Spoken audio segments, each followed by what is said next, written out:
Jumpa lagi jadi TV. Ya, ini adalah tablet terjangkau Huawei yang dirancang untuk hiburan keluarga. Huawei MatePad SE11. Tablet ini punya layar Full HD 100% sRGB Eye Comfort dengan low blue light dan flicker free. Ini diharapkan membuatnya lebih ramah ke mata kita, apalagi kalau untuk dipakai anak-anak ya. Nah, walaupun terjangkau, tablet ini tetap dibekali banyak fitur oleh Huawei, termasuk quadruple symmetrical speaker dengan Histon 9.0 teknologi serta Kids Corner dan memiliki dukungan untuk stylus nih, yang kita bisa dapatkan gratis di masa promonya, serta ada bonus lagi berupa flip case dari Huawei.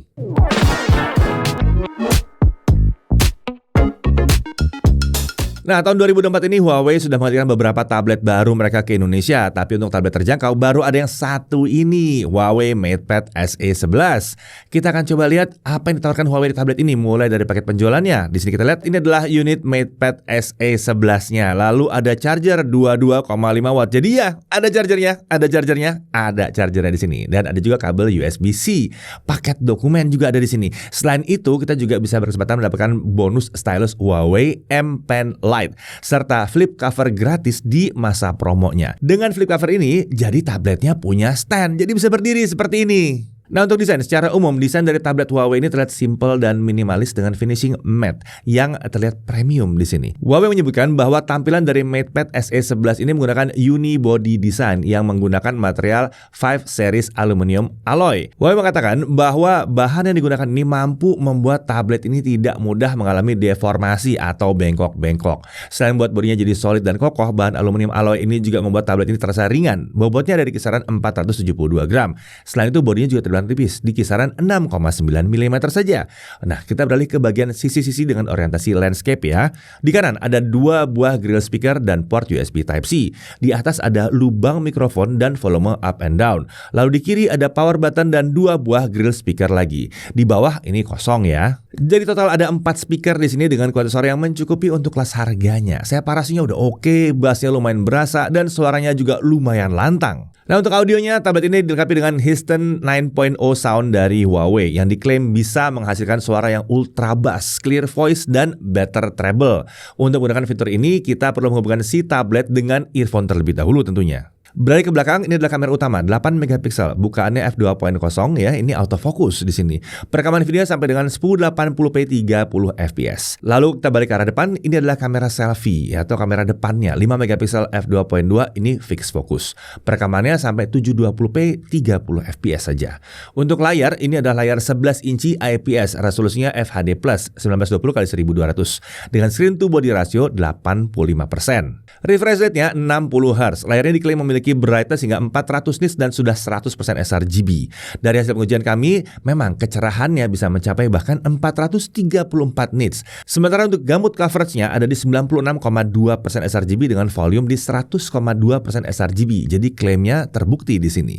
Nah, setelah itu Huawei juga menyebutkan kalau layar ini sudah lolos Dual TUV Rhineland Certification Hardware Solution ya, yang mencakup sertifikasi Low Blue Light dan Flicker Free. Huawei juga menyebutkan sertifikasi Hardware Solution ini menandakan bahwa layarnya mampu mengurangi cahaya biru tanpa membuat warna layar menjadi kekuningan, sehingga warna yang dihasilkan tetap terjaga. Kemudian layarnya ini juga sudah support penggunaan stylus M Pen Lite ya. Stylus ini disebut Huawei memiliki flagship quality dan mengusung premium metal unibody dengan portable pen clip design. Dengan klip ini kita bisa menyelipkan stylus di flip covernya. Menarik ya, kita nggak perlu setup apa-apa untuk menghubungkan stylus ini ke tabletnya. Cukup masukkan baterai ke stylus dan langsung dia siap untuk digunakan. Nah, untuk penggunaannya, Huawei mengklaim bahwa stylus ini memiliki daya tahan baterai hingga 150 jam penggunaan untuk satu set baterai ya. Dan ini bisa digunakan untuk mencatat, menggambar, ya 150 jam totalnya. Sementara dalam kondisi standby atau diam saja, baterai stylus ini diklaim bisa bertahan hingga 10 bulan. Jadi kalau disimpan 10 bulan tahan ya. Nah, untuk baterainya sendiri adalah baterai A4 ya. Nah, layarnya ini punya e-book mode.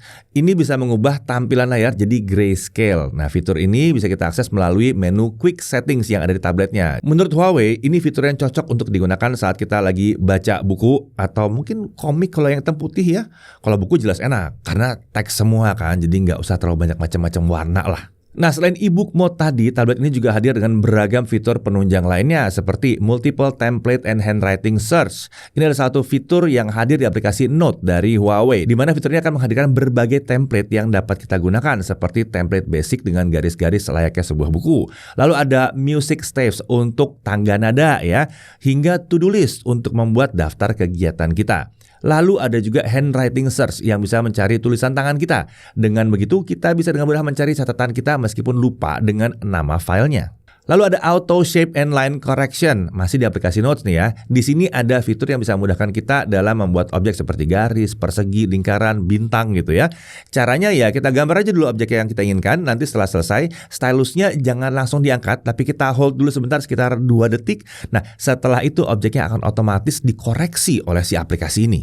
Oh ya, untuk pilihan brush juga beragam di sini dan kita bisa mengatur ketebalan dan warnanya juga tentunya. Nah, terkait warna di aplikasi Notes ini ada fitur Color Change with Lasso yang memudahkan kita mewarnai objek maupun tulisan dengan manfaatkan Lasso Tools. Lalu di sini ada juga Easy PDF Signing ya, tanda tangan. Nah, ini fitur yang memungkinkan kita membubuhkan tanda tangan secara langsung di file PDF. Caranya juga mudah, kita tinggal membuka filenya, kemudian klik tab annotation dan tinggal tanda tangan aja di situ. Tentunya tablet ini juga mendukung split screen dan multi window. Di sini bisa hingga 2 aplikasi. Jadi kalau di total kita bisa menjalankan hingga 4 aplikasi secara bersamaan pada tablet yang satu ini. Ya, jadi 2 aplikasi jejer kanan kiri dan ada 2 yang floating atau ngambang ya. Kemudian di sini ada Kids Corner. Dalam aplikasi ini terdapat beragam fitur yang membuat kita bisa tenang meminjamkan tablet ini ke anak-anak kita, anak-anak teman kita bisa juga ya. Seperti parental control, dengan fitur ini kita bisa mengatur lamanya anak menggunakan si tablet. Kita juga bisa menyeleksi atau memilih file seperti video ataupun gambar dan aplikasi mana yang bisa diakses oleh si anak. Kemudian ada safe charging yang saat diaktifkan, anak-anak jadi tidak bisa menggunakan tabletnya saat lagi di-charge. Selain lebih aman, ini juga dapat membantu supaya anak nggak keseringan lah main ini ya. Ya kalau baterainya habis, charge aja, anaknya main yang lain, main bola gitu.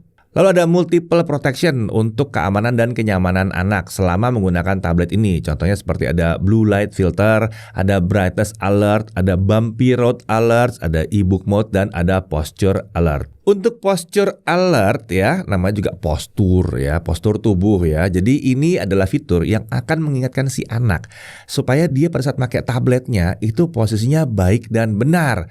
Jadi kalau si anak itu sedang menggunakan tablet dengan posisi tiduran gitu misalnya ya, nah nanti akan muncul notifikasi yang nyuruh anak untuk hey bangun gitu. Jadi supaya postur badannya bagus terus. Nah, masih terkait anak-anak, di sini juga ada aplikasi Baby Panda World ya, aplikasi edukasi berbasis game yang dapat dimainkan oleh si kecil. Nah, selain itu di sini juga ada fitur Senior Mode yang tujuannya kebalikannya, ini justru untuk orang lanjut usia.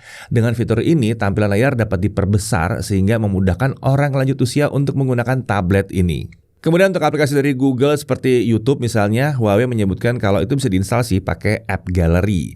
Sedikit catatan, kami coba cari YouTube di App Gallery dan yang kami dapatkan itu bukan app YouTube yang disiapkan native untuk tablet ini, tapi itu adalah link untuk download aplikasi YouTube dari berbagai sumber luar, seperti Fibonacci misalnya. Kemudian untuk aplikasi Google lainnya, Huawei memberikan solusi melalui aplikasi Gbox yang dapat di-download melalui App Gallery. Tapi kami akan sangat menyarankan untuk membuka YouTube atau aplikasi Google dari browser aja sih kalau diperlukan ya. Sementara untuk aplikasi entertainment seperti Video, WeTV, ataupun iQIYI, ini sudah ada ya dalam App Gallery. Lalu untuk aplikasi editing seperti CapCut dan Canva juga udah tersedia di sini. Nah, untuk spesifikasi internalnya SoC pakai Huawei Kirin 710A, RAM 6GB, storage 128GB. Konektivitas dia Wi-Fi only ya, dia pakai Wi-Fi 5. Untuk baterai 7700 mAh. Waktu diuji untuk lokal video playback 1080p, durasinya bisa nyampe 18 jam 28 menit, 18,5 jam lah ya. Lumayan lama nih. Untuk charging dengan charger bawaan itu butuh waktu 2 jam 4 menit untuk ngisi dari kosong sampai penuh. Nah, untuk harga ya, kita bisa lihat bahwa varian cuma ada satu yang 6128 aja. Ini harganya dari kisaran Rp2.799.000. Nah, Huawei akan mengadakan promo first sale untuk tablet ini mulai tanggal 25 Juli hingga 31 Agustus 2024, di mana kita akan mendapatkan bonus berupa stylus Huawei M Pen Lite dan flip cover dari Huawei. Oke, kita masuk ke hal yang perlu diperhatikan. Pertama, dia nggak punya slot micro SD. Lalu konektivitasnya ini Wi-Fi only, walaupun ini sebenarnya nggak masalah sih di harga segini ya. Lalu headphone jack, sayangnya di sini udah nggak ada. Layarnya juga perlu diingat masih 60 Hz. Lalu kamera depannya atau kamera selfie-nya ini masih 720p. Dari sisi menariknya, dia punya banyak fitur termasuk eye comfort dan 2 sertifikasi TÜV Rheinland. Ada juga fitur untuk anak-anak dan pengguna yang lanjut usia. Kemudian layarnya itu udah ya anggaplah 100% sRGB udah nih ya. Settingannya udah bener di sini ya. Desainnya juga terlihat premium, bahannya metal kokoh di sini, mirip seperti tablet kelas atas dari Huawei.